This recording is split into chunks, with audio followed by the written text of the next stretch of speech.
আজ জাতির জনক বঙ্গবন্ধু শেখ মুজিবুর রহমানের কন্যা জননেত্রী শেখ হাসিনা, যার অবদানে আজ বাংলাদেশ স্বাধীন হয়েছে। হাজার বছরের শ্রেষ্ঠ বাঙালির তার যে ভাস্কর্য ছিল বাংলাদেশে।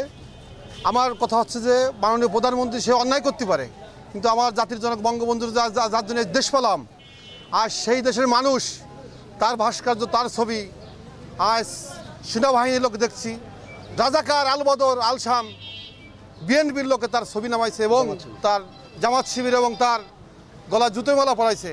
এদেশে আমাদের মতন লোক না থাকাই ভালো। জাতির জনক বঙ্গবন্ধুর জন্য আজ বাংলায় কথা বলি, আজ বাংলাদেশের নাগরিক বলে আজকে আমরা আখ্যায়িত, আজ দাবি করি। আজ সেই দেশের মানুষ আমার প্রিয় নেত্রী শেখ হাসিনাকে বন্দুকের নল ঠেকাইয়া দেশ ত্যাগ করাইছে। এর চেয়ে দুঃখজনক ব্যাপার আর কিছু হতে পারে না।